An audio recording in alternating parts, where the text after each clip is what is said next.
from California as a youngster. And around the age of 13, my mom moved me to a small city called Alameda, where I went to a middle school called Chipman Middle School, where I met this brother right here, Harris. And over the years, man, we grew a real good friendship, man. We was doing stage plays together where we was both usher. And, oh, that was junior year. Right? And then we went to doing Drew Hill, and then we went to run track meet on the same team, and then we paddled up 6 deep in the Lincoln Continental, I believe it was. The Lincoln Academy for prom. And over the years, as I started getting stagnant and just finding myself working in the slump, God sent his brother back to me. Even after my trials and tribulations, he sent his brother back to me, and his brother would call me every day and say, man, don't be getting old on me, man. You get old, come work on me, man. Come work, man. We got to get back to filming. And as I start doing this podcast and start investing more in myself and developing myself, I realized my brother from another mother but the same color was growing himself, and he was investing in himself, and he trains the brain. And he says, train the brain and the body will follow. And if y'all don't understand how powerful those words are, if you train your brain, the body will follow. That is, if 99% of people in the world did that, the world would be a better place. But we don't. And he's teaching you to train your brain. I'm going to teach you to train your soul and your spirit to grow along with it. I want to introduce y'all to Mr. Parrish Northfleet, a good friend of mine, man, and a brother, man, and I'm happy to be here with today. Hey, for sure, man. It's all good, man. It's good. You know, I had that Cadillac for 6 months after the It was a real, but I kept it for 6 months after that, and I liked it. It was pearl white. Yeah. Took Jamaica. No, Lil Day took Jamaica. I don't know what they took Jamaica. I know Jamaica was so good. Man, she still look good. Monique Hill. Monique Hill. Yeah, Monique. Remember you used to be out there, Monique, Akila, and Michelle. Michelle was the best. Yeah, I used to like Akila too. Akila was something about her. The glasses. Yeah, she looked like a little teddy bear. Yeah, she did. Yeah, but I used to like Akila. Remember Tamara and I seen them, man, and I want to say, man, rest in peace to y'all brother. Yeah, man. You know, we all lose people. 2 sets of twins, right? 2 sets, yeah. The twin girls, them, and then the twin brother. Yeah, man, I'm glad we get to do this, man. I'm glad we're doing this 10 years, 7 years later, man, coming back to where we started. You know, a crazy thing is, you was talking about how, like, from junior high to high school, one thing you didn't mention is we had PE. We did PE. Every year together. Yeah. And I remember we didn't stop saying this word, but I remember, and it probably was a kind of like a prelude to where we at right now, thinking outside the box, and I'll see if you remember this. We was in PE one day, and it was me and you, and we was talking. Everybody was doing whatever they was doing, and then we was talking about the word finna. Let's see if you remember this. We was talking about the word finna, and we was like, bro, I'm not saying finna no more, finna. I still say finna to this day, but we was like, bro, I'm not saying finna no more. Finna not even a word. Like, but we went into a conversation about how finna's not a word and nobody should use the word, and we wouldn't go use the word from that day, and I still use it to this day. But even then, we was thinking outside the box in the midst of being who we were at that time. Finna is a universal word. Where you finna go? Yeah, that's what I'm saying. We never stopped using it. But we had a deep conversation about why finna wasn't a word and why we wasn't finna use it no more. You know what I'm saying? You know where we replace finna now? Bounce. It's the same thing. And I still say finna all day, every day. But it's just, I'm just saying. Hella. Just like hella. You know what I'm saying? Growing up in Cali, especially in the Bay Area. Hella, it belongs in the English dictionary. Yeah, man, that shit hella clean. Yeah. But the thought, just having that way of thinking outside of the box, outside of the norm when we was around, that's kind of what I'm like alluding to, is that even then we was kind of thinking outside of the box. That wasn't a big thing, but we was already thinking outside of the box, like, bro, you know what? We use this word, but why do we use it? Right? Why do everybody we know use this word?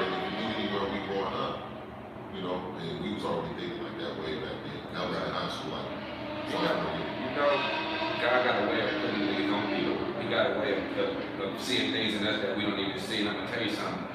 When I first got to Georgia, my wife. Which way in Georgia right now? We in Atlanta. This is the city in the background. My wife, before she was my wife, man, when we were just dating, she used to always tell me something. I used to talk to her and I get in these little modes or moments where I would start preaching to her and she'd say, but you got a calling in your life. You gonna end up being a pastor or something like that. And I was just laughing with her today about it because in hindsight, I'm not a pastor or anything like that. I really don't go to church that much, but I spread the word. And it's just the same for you. You spread the word, we spread the word. And even if it's motivational speaking where we're giving some inspiration, because right now, in the time that we're in right now, we need hope. We need motivation. We need inspiration. We need guidance. And I've been reading a book, Charlemagne God. Oh, okay. He got a book called Sure Ones. Okay, I haven't read this book yet. I read a lot of books too. Good book. He's talking about anxiety. Anxiety, especially in the black community, where we don't even like to say we have anxiety, where we need help, or just think about this. Growing up, we was always taught, well, go in your house, stay in your house. You know, many things happen that you keep inside, you keep it bottled inside. You just go through life and say, I'm not gonna say nothing. Hey, that was yesterday, I ain't gonna say nothing about it, we gonna get over it. But as we grow up, and we grow older, we hold these things inside, and as we keep on piling things inside of us, we keep pushing things inside of us that overall and over time weighs us down. It holds us down, so we never can hit our full stride. You remember when we used to run track? And I remember one time I was running track and I was running around the lap, and when I got back, he was like, man, I didn't even know that was you. You had a good stride, but I didn't have that much weighing me down. It was, but it wasn't enough to weigh me down. But as you get older, the stride isn't the same because everything that spiritually weighing you down holds you back from accomplishing your true goal. And what Charlemagne was mentioning was he started going to psychiatry, to a psychologist. He started wanting to talk to somebody. The way he used it, he said, you need to unload some of this stuff. And what better way to unload and have somebody help you move than somebody who don't know you, who can't judge you, but whose job is to help you unload. So unload on them. Get this off of me here. You take some of this and get it off of me. But us as people, and especially in the black community, we scared to go to a psychiatrist. I don't want to tell you this about me. I need to keep this bottled up inside of me. I'm going to take this to my grave. Well, I'm going to get to my grave a lot sooner if I keep holding this in. I got to let this out so I can be able to progress. And that's why I agree with what you say, man. Train the brain. You can change what you was just saying actually kind of ties into a conversation we was just having off camera that we have on camera right now, and it brings it right into talking about a childhood, talking about growing up, and people keeping stuff in home. And there's a whole lot of stuff that I could talk about people keeping stuff in home, like logic versus emotion. But that'll be a whole other topic that we'll talk about. Logic versus emotion. People are taught to use emotion, but seldom are taught to use logic. But more to the point of what you was just talking about, the childhood, the home, the community, the upbringing of a child, and how it affects them as they become an adult and through their adult life if they don't ever unload it or fix it. Now, some people can definitely go to a psychiatrist and unload that, but even in doing so, you still got to do some work, right? And so, what I help people do, I guess in some ways, I am a psychiatrist when it comes to the gym, but it's through practice of what I do myself, and I call it raising your inner child. So, and what I mean by that is something that I taught myself, and then I share with other people, my clients, raising your inner child. So let's say you're growing up in a home that tells you, hey, what happened in this house, stay in this house. You know what I'm saying? Also, we eat these type of foods. We put this type of stuff in our body. You know what I'm saying? Or you see these type of behaviors, drinking, smoking, whatever it is. All these things from older cousins, brothers, uncles, mothers, whatever. So when you are a child, there's a programming that happens. Whether you want it to happen or not. Your innocence and your goals that you would have set for yourself are quickly altered and steered by other individuals inside the home and at school. Right. Immediately. Okay? So raising your inner child is going back to when you were that adolescent, that child, at your purest form, and undoing all of the negative habits and attributes that you can think of and remember, undoing those. And it's simple. You do the opposite. You know, I'm glad you said that. I look at Michael Jackson, okay? Yep. We all grew up idolizing Michael Jackson, and now years later you watch all the bad things that they say Mike did and so forth. But we was all Michael Jackson in a way, in a sense. You know, if you had a father, which I don't remember half of us having our dad in the house. The only one close that I can remember having a dad, I think maybe was Tion. And and I think when Jovan daddy bought him a box Chevy, I can't really. Jovan daddy was a gangster, well-known gangster, and everybody knew him. Right. So he wasn't necessarily in home, right. But I can say the same for Demond too. Demond dad kind of was in and out, but he was, you know, he knew what was father. And so we didn't have it. So we had our mothers, but you know. For me, I used to stay on. My mom used to put me on punishment for everything. Yeah. And damn, I don't even know what I'm in trouble for. You out the house too late. That was normal, by the way. Yeah. No, not punishment. The mothers. Oh, you just having the mother. You just having one. We didn't know. We didn't know that wasn't how it was supposed to be. You know what's cold, man? I had a stepfather. And my stepfather. He treated me so bad, man. He broke my spirit. And the reason that's why I was referencing Michael Jackson, because just like you said, we lived in that childhood again, man. In my childhood, I felt like I was robbed of it and I was beat of it, and he beat it out of me and talked so bad about me that it crushed my spirits growing up.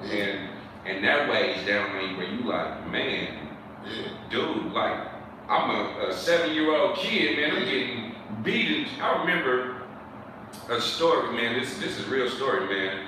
I was 6 years old, maybe 107, because my baby brother Chris was just born, and his daddy said, Casey, go in there and fix Chris a bottle and put it on for 2 minutes. And you 6? 6. So I went in there, put it on for 2 minutes, like he told me.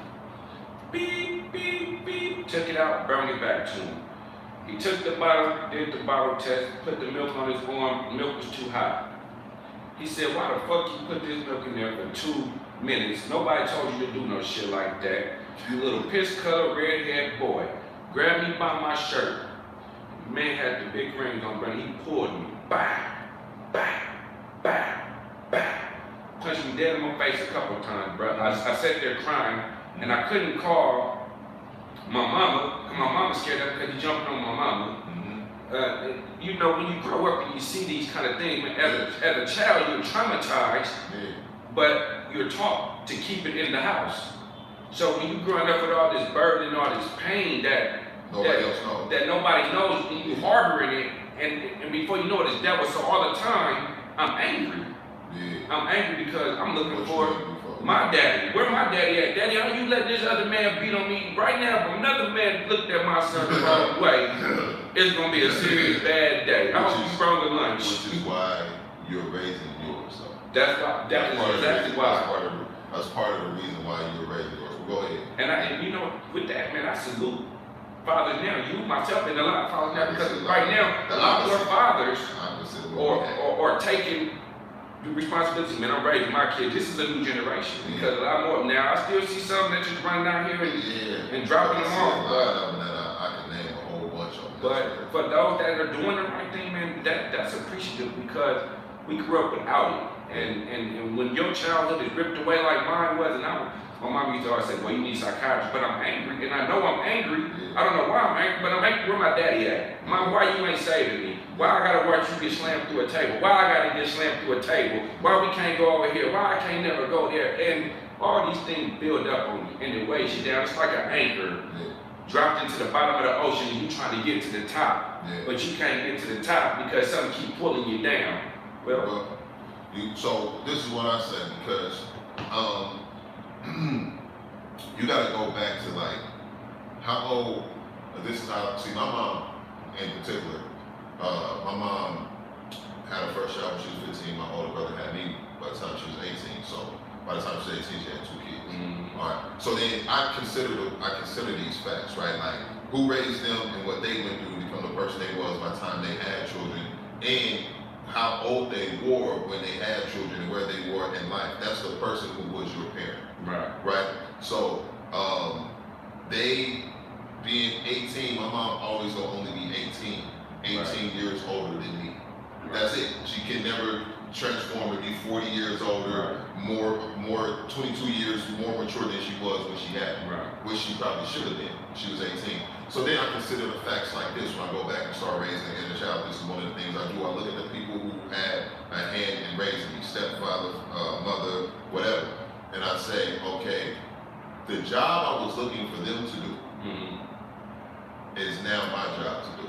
Because I'm now at the age that they were at when they were supposed to be raising. What I would look for in them as a child, what I was looking for, what I feel like looking back as an adult, what I would have wished my mother, my father, or whoever would have provided me as a child, it's my job to do it now. So that's what I mean by raising up the inner child. Where people get stuck is that they don't start to raise up the inner child. You gotta go back to all of those troublesome times. You have to. But now you gotta tell that inner child, it's okay, I got you. Because now I'm an adult.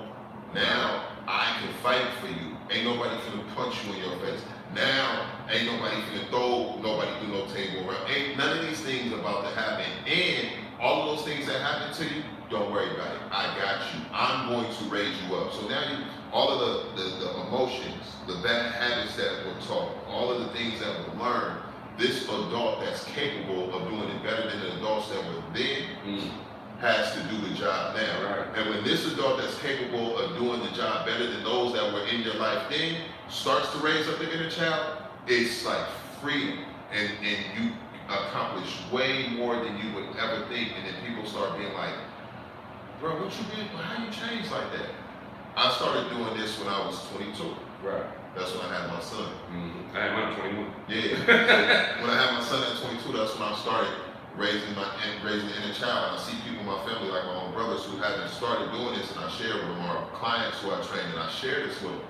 But it's exactly what I put into practice for myself. Ain't that amazing, bro? Look at this. This is amazing. This is how God, I'm telling you, God is good. And he works in such a mysterious way. Look at this. You had your son at 22, I had mine at 21. Yeah. Okay? Your son's name is Makai, my son's name is Kyle. All this is crazy, but it doesn't matter. Yeah, Look at all this similarities. At your point in life right now, man, let me invest in myself, let me train you. At my point in my life, man, let me invest in myself, let me train you. And this we send the same message. This is amazing because we ran the same track. We did the same shows. We used to have the same conversations about words, and now together we're growing from the same background, and we're growing to the point where God is good, and that's why we are where we are now. And what makes it even more interesting is that, what makes it crazy is that we didn't have a conversation like this about this. No. Like you was talking about, we had a podcast before that was completely different. No, completely different. But the other day when you sent me the podcast and I listened to it, I was like, oh shit. And I had to immediately send you some of the stuff I've been working on. Like for the last couple of years, I'm like, bruh, check this out. Because when I listened to it, I said, oh, that's amazing. That's amazing. He on the same shit and that's why I sent it to you. And I knew as soon as you listened to it, you was gonna be like, oh shit. What I say? Now we know what we're talking about. Now we know what we're talking about. It ain't even nothing else to talk like. It's automatic. It don't have to be scripted. You sit here for something. You sit here to deliver a message. Absolutely. The way I see you right now, the way I see you as a warrior I see you as a warrior who's training not, let me rephrase that. I see you as a warrior who's training people. If you ever watched Spartan, it comes on Netflix, but it's the black guy from 300, the one who got kicked into the pit, right? But he's that guy, but he don't go fight. He just trains all the Spartans. He trains the warriors. He trains them. That's you. You put the whip on them to train them, to build them up, to be what they gotta be. And to have that power and possess that power, bro, and I go back and say the word, bro, train the brain, bro, to train a person, that is hard to do. To take a person's mind, the way you grew up thinking, and the whole environment and everything that's in there, you gotta go in there and start rewiring and reprogramming, and while you doing that, while you train the brain, I need to come in there and I need to help them change the way they think and believe in themselves. See, that's where the power of warriors, man, the soldiers, man, you may not believe you're a soldier for the Lord, but you are, and people don't understand that. And let me tell you something, I was thinking about this. I noticed lately I be sweating a lot. I swear it's a little chilly in here, but lately I sweat a lot. No, it's fine, but I sweat a lot. And I had to wonder, like my son said, Daddy, you sweat so much, you just be sweating. And I had to get this right now. It just hit me, epiphany. I know why I'm sweating a lot. Because I need to peel some of these layers off. I need to peel some of these anchors off me. I need to get some of these off. I need to take some of this old stuff off me. I need to get some of these devils off of me and rebuke them. You know, I rebuke you, Satan, in the name of Jesus. Get off of me, because you're making me hot. You're making me sweat. I can't move. I can't feel right. I can't breathe.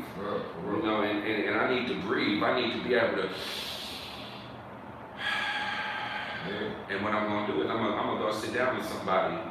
And I'm gonna help them take some of this off of me. Here, help me get some of these clothes off of me. Help me get some of these layers off of me, because I can't get to the real me, because I'm covered up in all this hate from when I was younger. I'm covered up in all this anger from when I was small. Not just hate, but hurt. Hurt? Woo. How much hurt is in there? Man, I can't even cry. Probably more hurt than hate. I can't even cry. Let me tell you a couple things that you touched on, and then I'm gonna bring a little more light to it.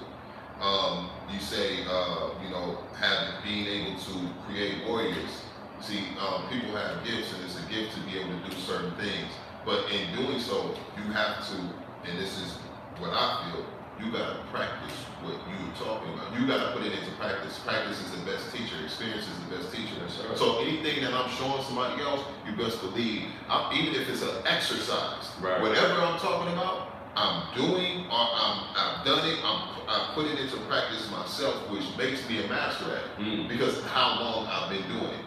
So it's not just like I'm only reading a book and then trying to make somebody believe it. No, they believe it, they feel it, they're receptive to it, because they can see the authenticity of what I'm talking about, because I do it. Another thing that you were talking about was, you know, like when you take somebody who, the older they are, the more time they have been set into their ways. You know what I'm saying? So there's the challenge of if they're 20, they're 30, they're 40 years old, how much more work is going to take to get them to buy and to become the best version of themselves, because they've had a lot of practice being the worst version. You know what I'm saying? So the older they are, typically the more work it takes to get them to get there. So the sooner that a person gets that, whatever you want to call it, awakening, or is ready to do that work, the better, because it's less years of them being set in their ways. And then, you know, putting this into practice for yourself, you might hear something that sounds great, but hearing it is great, but if you don't put it into practice, then it don't mean shit. Like, if you don't listen, learn, and apply, everything you hear is not going to be good, but you at least listen, process it, and then you'll see if it's something you want to apply. And it's bullshit, don't ever use it. But if it is, then you got some work to do. The work is not just listen, learn, and apply. It's not just hearing. People hear shit all the time, but what you should be doing is listen, learn, and then you have to apply it. If you hear something that is worth applying to your life, now you got some work to do. That's what listening, and listening is a active, like a sport. It's action in listening. It's not just hearing. Hearing is only hearing, but listening requires action. Listen, learn, and now you have to apply. You gotta put it. And you gotta be hungry though. You gotta be hungry for it. You gotta be wanting. You gotta want. Ignorance is bliss. Yeah, you gotta want to listen. You gotta want to hear it. You gotta want to change. See, people don't understand. You gotta want to change. You gotta want. So nobody can't make nobody do anything. You know, you gotta want it. Something. When people come to you for training, they want it. It's something they want.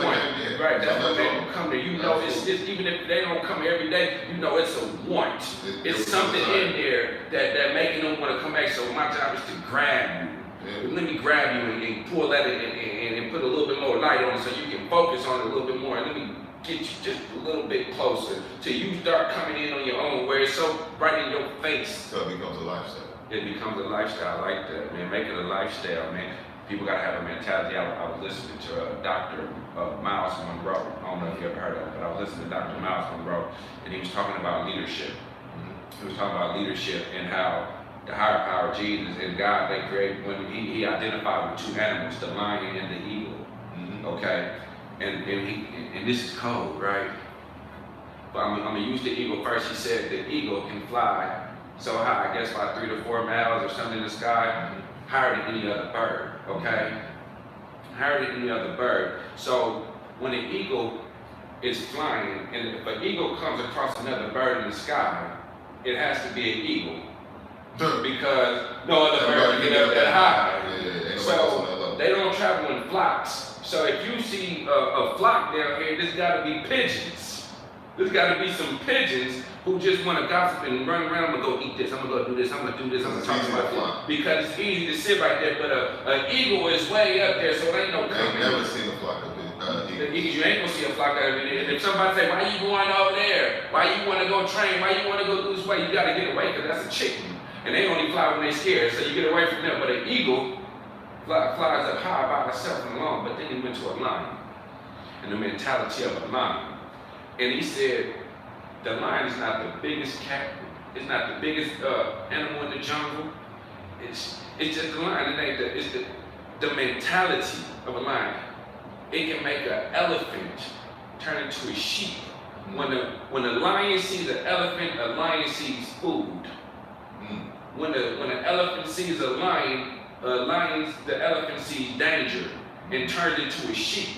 Not because the elephant can't pick up the lion and throw him around and smash him, but because the mentality of that lion says, I'm finna eat you. Yeah. And that big old elephant that towers over this lion turns into a sheep. And he said it, and he said, a lion leading a pride of sheep is more dangerous than a pride of lions led by a sheep. You understand that? Absolutely.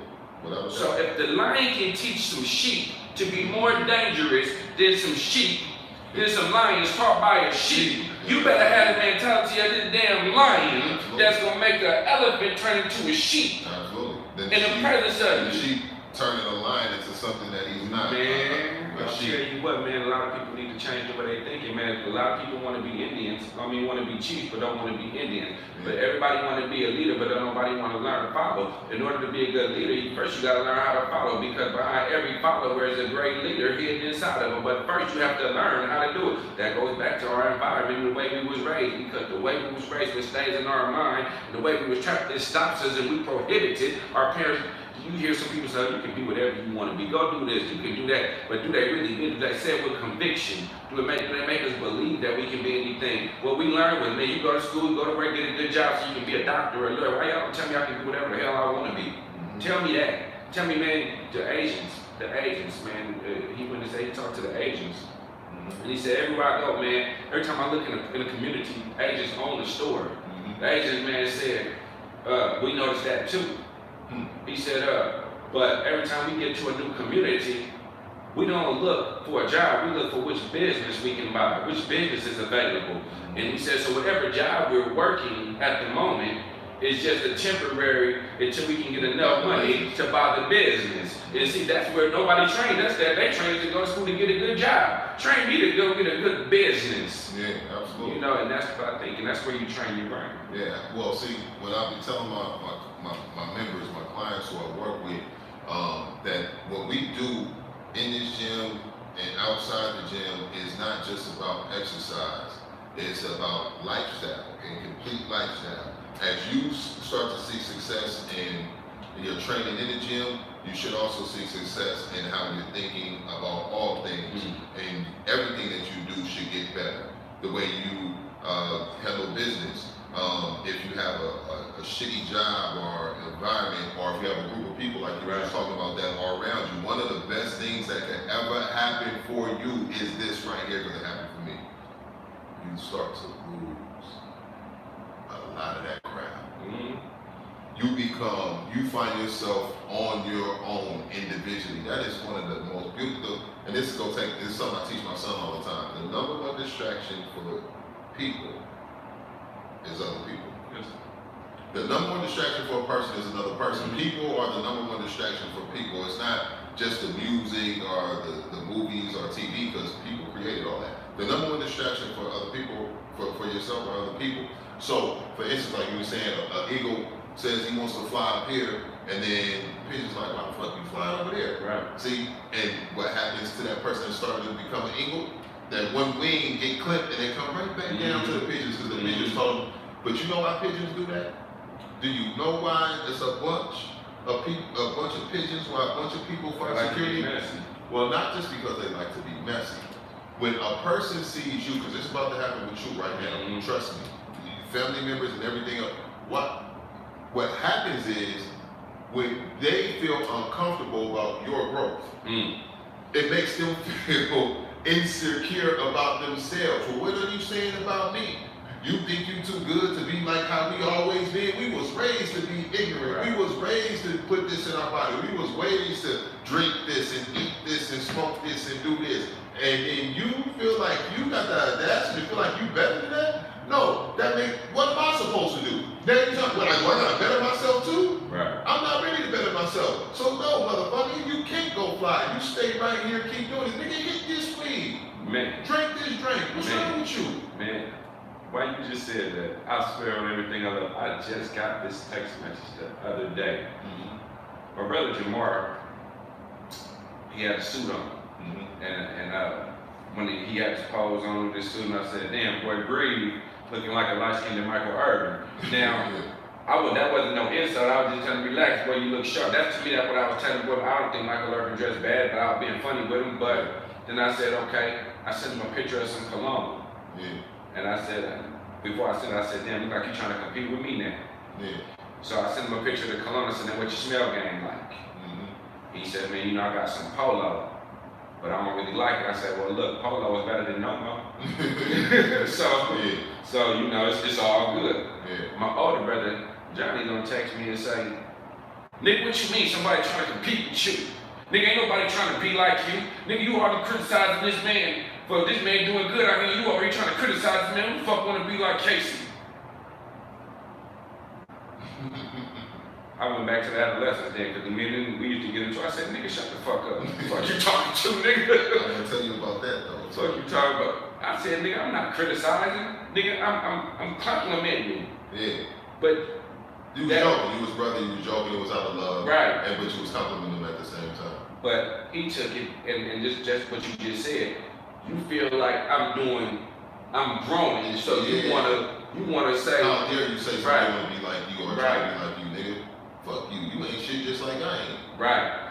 Yeah, I'm gonna tell you about that. So family members and people who used to know you, the version of you that you was when you were being fed ignorance and it was out of your control, they are going to always, kind of what I was already saying, but they're gonna always try to say, this is you. Right. You're not really that nigga. I know you, nigga. Right. Now you notice you told the story about how when you came to Alameda and you and I met in Alameda, the story about how he was, but at no point was there a statement in that is saying, like right now, that I'm saying, well, nigga, we shouldn't be up here having this conversation like how we're talking right now, because how we met, this ain't right. You feel? I didn't say, come on, Casey, keep it real, nigga. He's saying, nah, this is you. Right. What wasn't you was then. Right. See, back then, you had all these influences that was keeping you from being the best version of yourself that you are at now. So that is a fucking, you know what I'm saying? That's a fly that a person can come up out of that shit. The problem, though, is that the people close to you, my big cousins, they call my mom, my auntie, I'm gonna say some people I probably shouldn't say, but my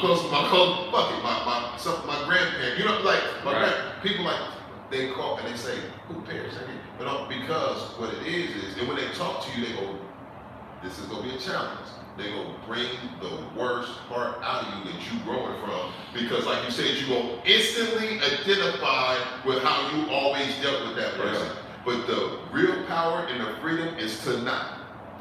Because when you really begin to change so much, and this is something I'm doing right now, my brothers, my mom, or somebody can say something, and I can instantly go back to the ignorance that I grew up in. But when I don't, That's the real power of freedom. My mind is so much more powerful than yours that no part of your ignorance can ever activate ignorance for me. No part of your ignorance can ever activate ignorance for me, because that's how much more intelligent, that's how much more powerful my mind is than yours. You can say anything out of your state of ignorance, it doesn't matter what it is, and it cannot affect me. It can't even affect me, because guess what? You're stuck there. I ain't. That's what he said to me.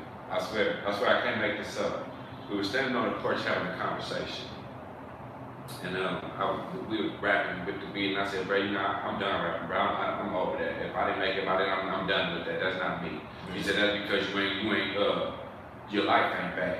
You know, you ain't going through no bad life, and you ain't got nothing bad going on. That's fine. But a person, I seen two people walking through across the street. I said, who was that? They was finna come through the apartment. I said, who was that, bro? He said, hey, don't walk through here. Y'all can't walk through it. Turn around. I'm like, bro, who is that? He was like, man, they can't walk out. I just told you to turn around. I'm like, bro, what the hell? What the hell you got going on, bro? You know them? Nah, but people been walking over here stealing. Turn around. And dude say, man, I don't see no sign that say I can't walk through here. He was like, dude, didn't I just tell you to turn around? So he finna run down the stairs to go try to jump on it. I was like, man, hold on, bro, what you doing? What you doing? You finna run down there for what? Because the man walking through bro, this ain't yours, this is community property. He said, man, if this was 10 years ago, you would have jumped over this rail. And when, nigga, 10 years ago, nigga, I did this when I was 19. Nigga, I'm 37. I'm not finna go down here and jump on this man for what if this man got a knife in his pocket, a gun in his pocket? What if I can't get back home to my family because you want to be ignorant over something you don't own, you barely can't stay, you say breaking in cars, but you don't have no license or no car. You always at home, so you lost your job, you don't lost every job you got. How can you tell me to let you go down here with any sort of common sense to let you run down here, or me, run down here to jump on this man because he's walking across the street? Nigga, is you crazy? Well, that's what I'm talking about by being stuck. But you know what? That's good practice. It's good practice sometimes. So you'll create separation in order to become the best version of yourself. You have to, because other people are distractions. So you have to have, like you were saying, you started doing your podcast because at 4 o'clock in the morning you by yourself, that's your best thinking space. Right. That's not by accident. That's actually true. So the more people that you spend less time with, the more people you get rid of, right. No love lost. It ain't no love lost. Right. We love our brothers, we love our even our homies that we grew up with, but ain't no love lost. You know what I'm saying? But I just have to focus on me, and I can't be what nobody else think I should be or not. And I'm doing the best I've ever done since I've been with the least amount of circle. Right. You know what I'm saying? Out of high school, bro, you and Alonzo, y'all the only two I talked about high school, man. I don't care. You know, I like talking to y'all too because y'all two, and I'm going to, you are the one who bring host the most value there. You know what I'm saying? Zoe, at the time, Zoe was good for what Zoe was good for. Yeah. You know what I'm saying? Zoe was good for what he was good for. Even when I got back to California this time, I felt like, yeah, our paths have went their ways. You know what I'm saying? What we were meant to do at the time, what we were meant to do, we did it. Yeah. But I think where we going is two different ways. And there ain't nothing wrong with going my path. It ain't no love. I gotta go where I gotta go. Preface that with that. Yeah, it ain't no love lost, because I can name a whole lot of people, and it's truly is no love lost. It's just that I love myself too. I love myself more. I love myself so much that I gotta be the best version of myself. Plus, I can't really give no love or help nobody else if I ain't at my best. I'm struggling to be who I want to be. I can't help nobody else. So I have to be focused on me, becoming the best version of me, because then I could really help a lot of people. You gotta focus. That's what my podcast was about the other day. Investing in yourself. Yeah. You know what I'm saying? You gotta take them tools, man. And every time it's a learning experience, a learning moment, man, learn from it, because we put ourselves into a soil pot, man. We gotta continue to water ourselves, water our spirits, water our minds, nurture us, care for us. When what we missed as a child, we have to nurture it now, raise your energy. You have to raise it now and become the person you are. That's what I mean, man. Take some of this off of me. See, nobody can take that off of me then. Nobody can pull them layers off of me that I needed to get off of me when I was going through what I was going through. Nobody was there to pull it off. When I went to prison, there was nobody there with me.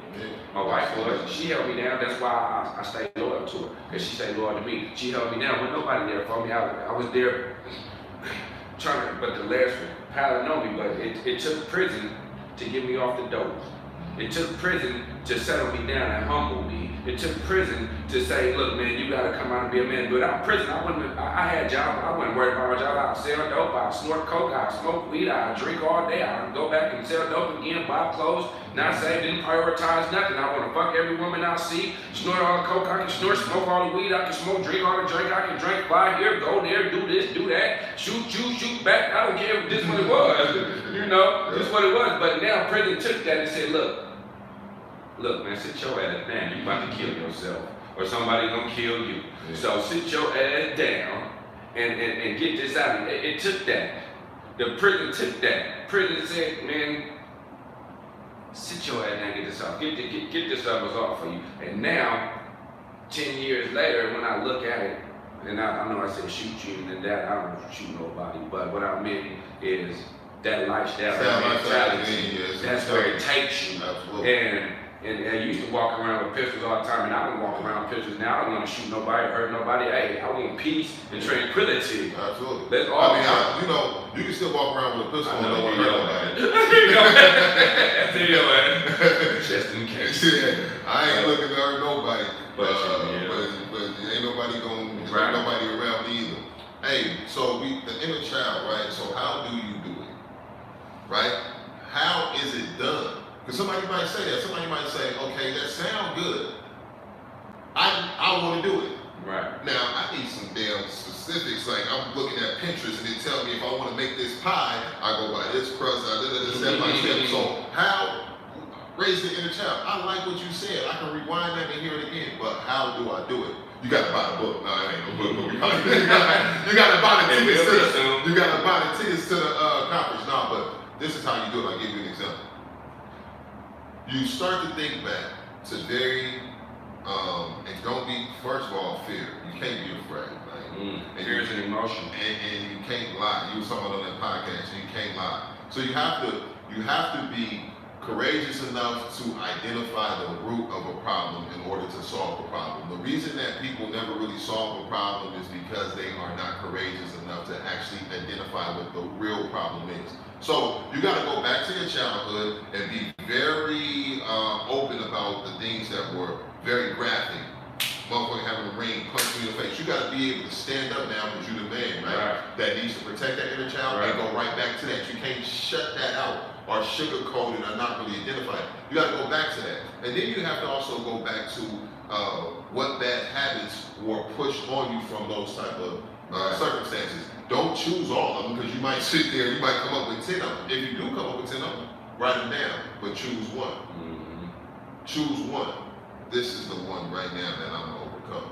For instance, let's say if you have a bad habit, I'll give you a real example. Procrastinating. Right.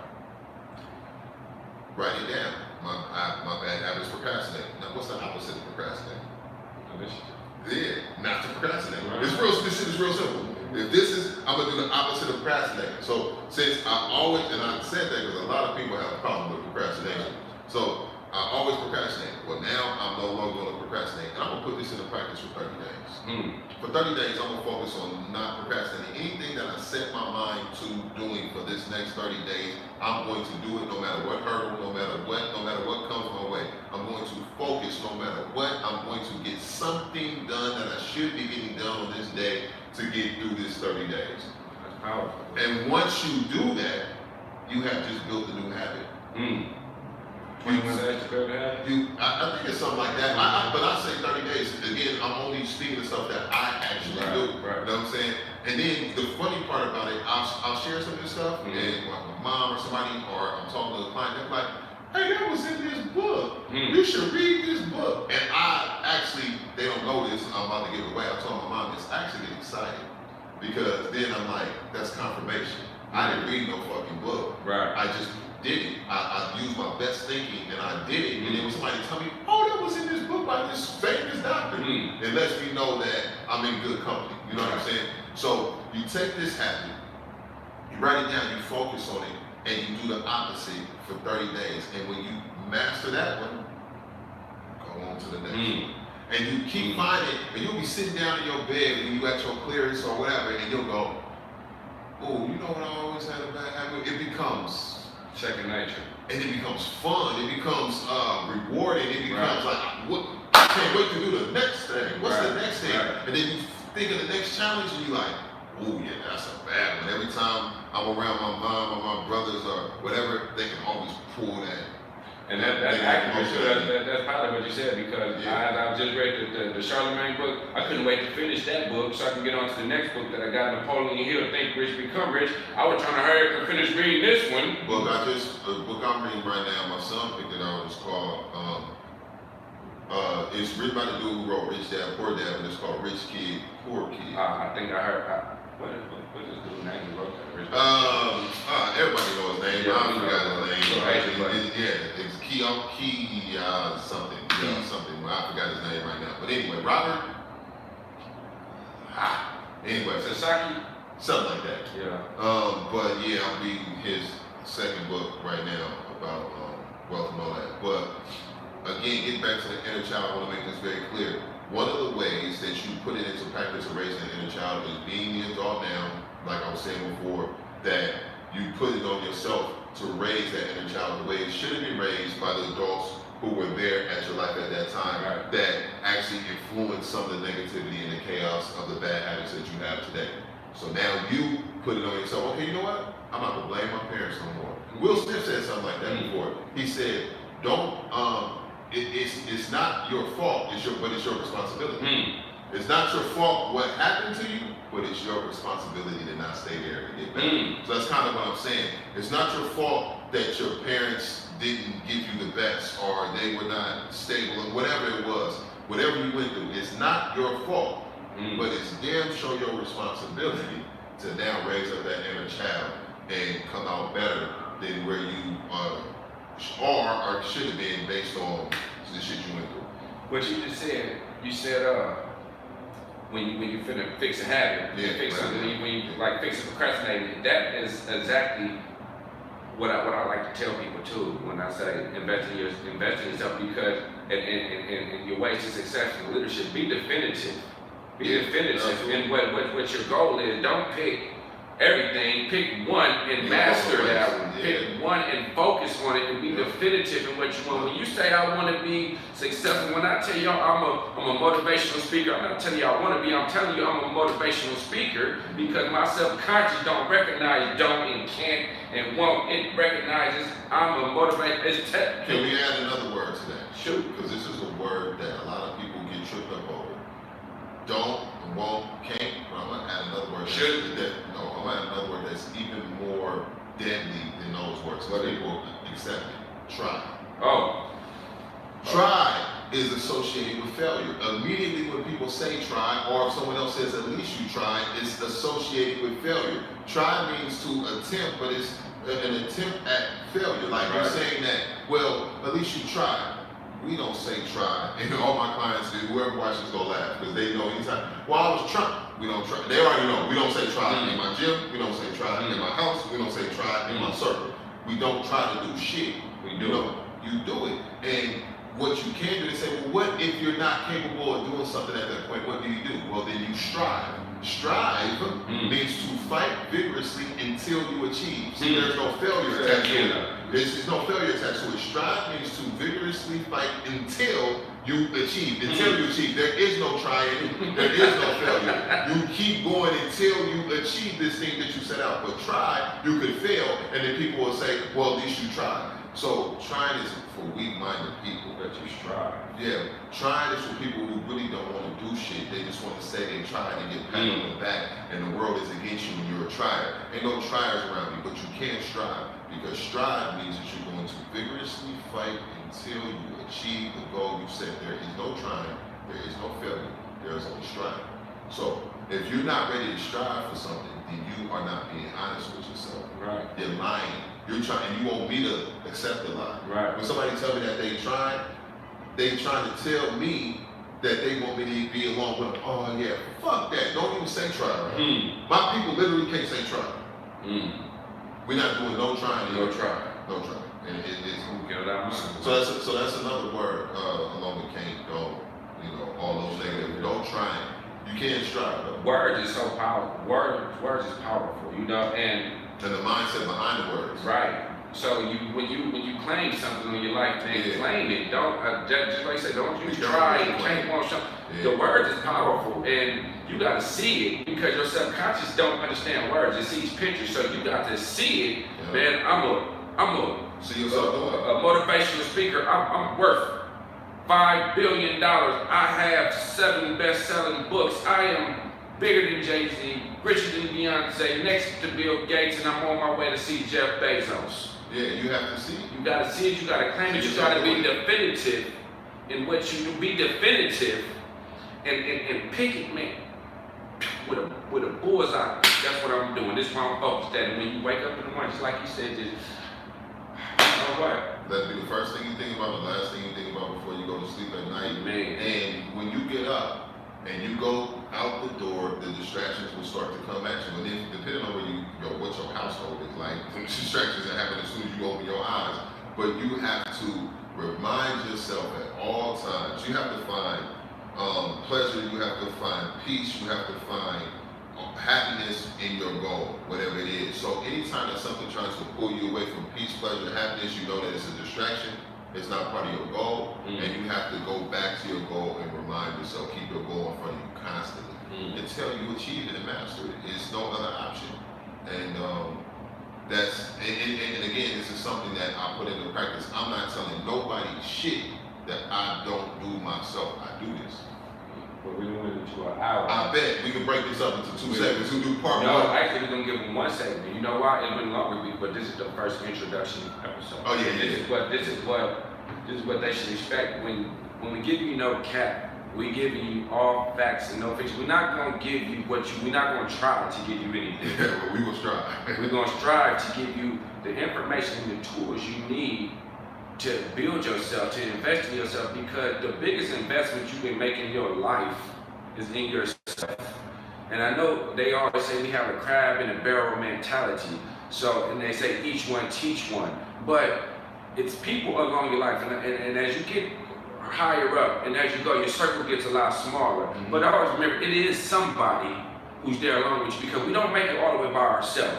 But you gotta invest in yourself. But you just make sure that the people around you are investing in themselves. Because when you get to the top and it's time to reach back and pull somebody else up with you, you make sure the person you pulling up is the person who was down there with you, that climbed up with you. Now, if they bring somebody along with them as they coming along, then let that be on them. But as long as you commit to yourself and you say, I'm getting up here, and you right here with me, we came from the bottom, now we're here.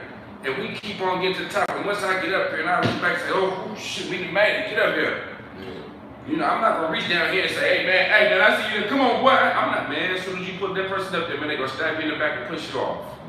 You bring who was with you, and you invest in yourself, and you help the others who are around you invest in themselves, because that's how your circle stays pinhole small and tight as a ring on a finger. You don't want too many people in it, and you don't want to be with the chickens and the pigeons. You want to floor like an eagle. I said floor. You want to soar like an eagle, and you want to have the mentality of a lion. You want to make an elephant turn sheep in your presence, and you want to stay away from those who talk and produce negative energy like the pigeons. You want to train yourself and prepare yourself to be definitive and take the initiative and get rid of tries and don'ts and won'ts and can'ts and ain'ts and shoulds, because you are whatever you say you are, and nobody can tell you no different. The you was 10 years ago, 20 years ago, ain't the you is today. That wasn't you, but it's a part of who you are. You can learn from. You can learn from everything, because every moment is a learning moment. And learn and know that it might help you help somebody else. That's all you should do. I forgot. That's the other thing I wanted to say about 20 minutes ago. I know we're closing. That was the other thing that you touched on, and that I wanted to bring to light. You just reminded me is that some of the things that you went through, some of the worst things you could ever think of you went through, and we'll talk about this next time, is that you went through it because you were strong enough and you go help somebody else. If you wouldn't have went through it, you wouldn't be able to be that warrior that helped them. Heavy as hand with a crime. Yeah, exactly. So with some of the worst things that I had to go through, I say, you know what? I went through it because it was something that I had to go through because I could, and now I can help somebody else. Had I not gone through that, I couldn't talk to these young dudes the way I can talk to them right now. I couldn't talk to certain people the way I can talk to them, and they wouldn't look at me with the respect they look at me with because